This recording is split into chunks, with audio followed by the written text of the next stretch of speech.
ইহুদি খলিফাতুল মুসলিমিনকে বলছে, ওমর আমি তোমার কাছে কয়েকটি প্রশ্ন করব, যদি উত্তর দিতে পারো আমরা সমস্ত ইহুদিরা ইসলাম ধর্ম গ্রহণ করব, আর যদি না দিতে পারো কল্লা নিয়ে ফিরে যাইতে পারবা না।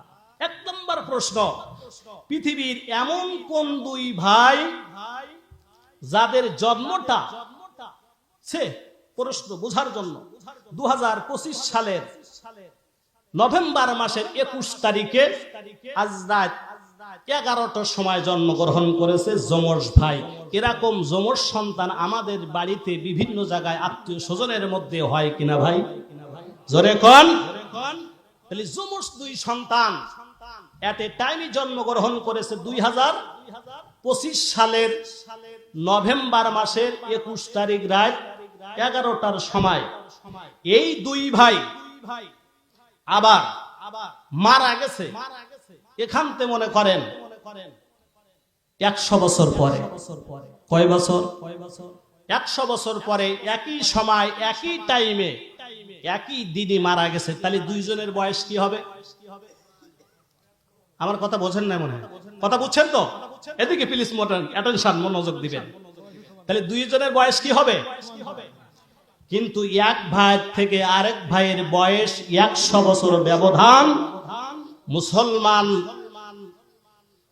আমিরুল মুমিনিন খলিফা, উত্তর দাও, এই দুই ভাইয়ের বয়স হবে 100 বছরের ব্যবধান।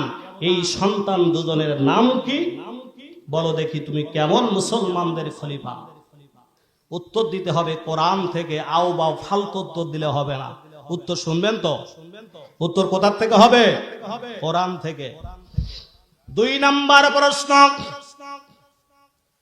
আমিরুল মুমিনিন ওমর, তোমার খেদমতে 2 নম্বর প্রশ্ন হলো, ওমর বলো তো দেখি, পৃথিবীর এমন কোন কবর আছে কবরও দৌড়ায়, লাশও দৌড়ায়? এরকম কবরের নাম কোনদিন শুনেছেন? আমরা এই গ্রামের আমাদের বাবু স্যারের আব্বা নাম কি জানেন না সবাই? কি নাম? রাজ্জাক মাস্টার। এটা উদাহরণস্বরূপ বোঝার জন্য ওই দিকে নিয়ে নেবার।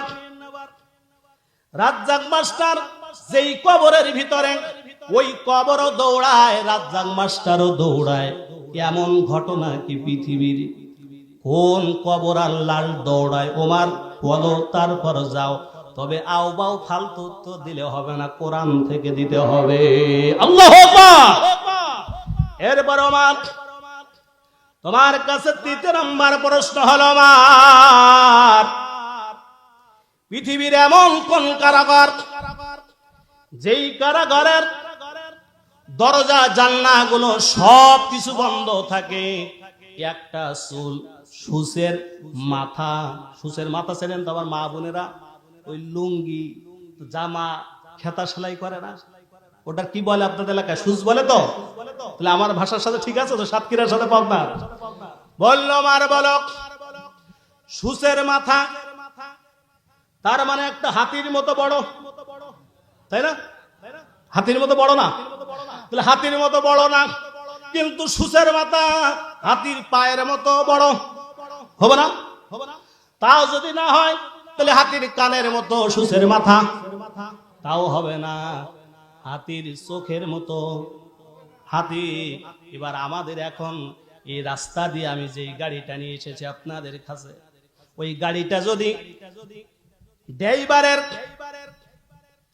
মনোযোগ ভিন্ন হওয়ার কারণে রাস্তার নিচে অনেক সময় গাড়ি রাস্তার থেকে নেমে যায় কিনা, যাবার জন্য এখন ওই গাড়ি তোলার জন্য যদি ভারী গাড়ি হয় 10-20 জন 50 জন ঠিলে উঠানো যায়, উঠানোর জন্য ক্রেন নিয়ে আসা লাগে। কিন্তু আগে ক্রেন ছিল, আবিষ্কার হয় নাই। বলছো মার বলো তো দেখি, ওই ওমর ওই কারাগার কি যেই কারাগারে সুজের মাথা? তাহলে আমি যেটা বলতেছিলাম, তাহলে হাতি কোনো কিছু করে গেলে ক্রেন ছিল না, আগে উঠাতো কি দিয়ে? হাতি নিয়ে আসতো, হাতি সুচ দিয়া টান দিলে যত ভারী ট্যাগ হয় গাড়ি হয়, রাস্তার নিচের থেকে হাতি সুচ দিয়া টান দিয়ে ওপরে তুলতো। ঠিক না কি ভুল? জোরে বলেন ঠিক কিনা? এবার তাহলে ওই সুচের মতো মোটা সুচের মাথা, হ্যাঁ ওরকম মোটা না?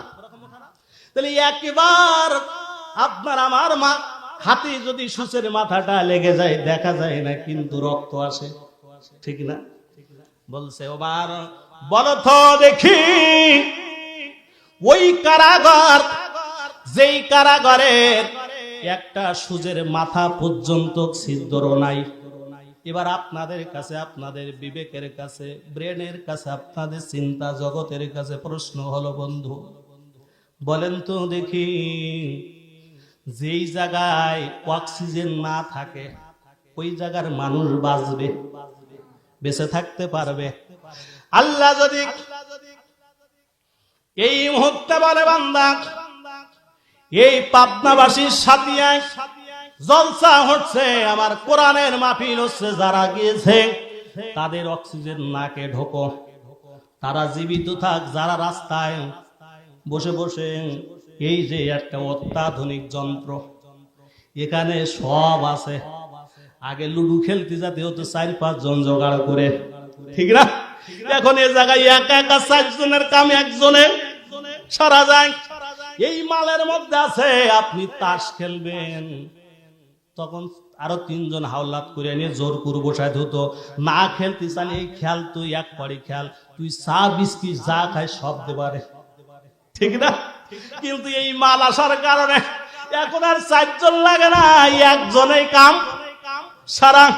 এরপরে এই মাল থাকার কারণে এখন আর ছেলে মেয়ে তাদের বাড়িতে যায় না, এই জায়গায় যাইয়া আইলা ভিভু লিখে দেয়, ওখানতে সঙ্গে সঙ্গে 1 সেকেন্ডের মধ্যে জবাব ওই খেতা কম্বলের মধ্যে এসে যায়। জোরে বলুন ঠিক কিনা? বন্ধুরা আমার, আবার দেখেন ফেসবুকে যে চ্যাট করছে অনেক ছেলেরা, রাস্তা 2 সাইডে জান্নাতের বাগান আসে নাই। আল্লাহ যদি বলে এই মুহূর্তে যারা আমার জান্নাতের বাগানে আসলো না, ওদের অক্সিজেন বন্ধ, অর্থাৎ বাতাস তুই ওদের নাকে ঢুকবি না, তাহলে বলুন ওই মানুষগুলো বাঁচবে নাকি? আপনাদের এলাকার একজন মানুষ ছিল, সারা বাংলাদেশ, সারা দেশের লোক চেনে, নামটা কি বলেন তো? আমি কিন্তু রাজনৈতিক বক্তব্য দিচ্ছি না, আপনাদের বোঝানোর জন্য কথাটা নিয়ে আসছি। মাওলানা মতিউর রহমান নিজামী। আমি উদাহরণ বোঝানোর জন্য আমি দলের রাজনৈতিক, জামাতের রাজনৈতিক বক্তব্য দিতে জায়গায় আসে নাই। এবার বলুন কথাটা,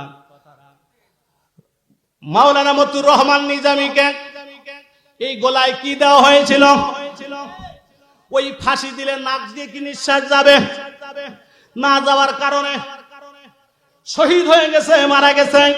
এবার এই ফাঁসি কাউকে দেওয়া লাগবে না, যারা ফাঁসির আসামি হয় তাদের কন্ডম ছেলেরা অর্থাৎ অন্ধকার ঘরের ভিতরে সামান্য জায়গার ভিতরে রাখা হয়। অন্ধকার অন্ধকার, উঠে বসা যায় না, পাশ ফেরা যায় না, ফ্লোরের মধ্যে কোনো কিছু শীতকালে বিছানো থাকে না। একবার পাকা মেজের উপর আমরা যখন ফজরের নামাজ এবং ইশারের নামাজ জামাতে পড়ি, যদি আপনার নিচেই কোনো কিছু বিছানো না থাকে তাহলে পা দিয়ে মাথা পর্যন্ত গরম হয়ে যায়। হ্যাঁ, কি হয়? ঠান্ডা হয় বন্ধুরা আমার। এবার বলুন, ওই কারাগারের যদি সব দরজা জানলা বন্ধ থাকে, যেই ঘরের ভিতরে ঢোকানোর পরে তার একটা সুচ ঢোকার পর্যন্ত জায়গা নাই, ওই কয়েদির কি আর ফাঁসি দেওয়া লাগবে না? এমনি কাজ। এবার আসুন আমার প্রশ্নের দিকে। 3 নাম্বার প্রশ্ন আমার বলো, পৃথিবীর এমন কোন কারাগার, যেই কারাগারের কয়েদি এমন জেলখানার ভিতরে থাকে যার খাওয়ার পৃথিবীর বাইরের থেকে কোনো দিনের জন্য 1 সেকেন্ডের জন্য পরিবেশন করা হয় না, অর্থাৎ জেলখানার ভিতরে পাঠানো হয় না, এবং তার নিঃশ্বাস নেওয়ার মতো চুলের মাথা পরিমাণ একটাও জায়গা, এতটুকু জায়গা নাই, কিন্তু ওই কয়েদি নিঃশ্বাস না খাওয়ার জায়গা থাকো, বাইরে থেকে না খাওয়া দেওয়া হোক, ওই কয়েদিটা মরে না। ওই কয়েদির নাম কি উমার বলো। 4 নাম্বার প্রশ্ন, পৃথিবীর এমন কোন জায়গা যেই জায়গায় সূর্য তার তাপটি মাত্র একবার পড়েছে, কিয়ামত পর্যন্ত কার কোনদিন 1 সেকেন্ডের জন্য সূর্য ওই জায়গায় তাপ দেবে না। ওই জায়গার নাম কি? এবার 5 নাম্বার প্রশ্ন, পৃথিবীর এমন কোন জায়গা আছে যে জায়গায় 365 দিনের ভিতরে 1 সেকেন্ডের জন্য সূর্য ডোবে না? এবার বলুন, আমাদের মাগরিবের আগে আগে সূর্য ডুবে গেছে কিনা? আবার ফজরের নামাজ শেষ হতে না হতে পূর্ব দিক দিয়ে সূর্য উদয় হবে। জোরে বলুন ঠিক কিনা? কিন্তু বলতেছে না না, পৃথিবীর এমন কোন দেশ আছে বন্ধু বলো তো দেখি, যেই জায়গায় 365 দিনের মধ্যে এমন একটি সময় যায় যেই জায়গায় সূর্য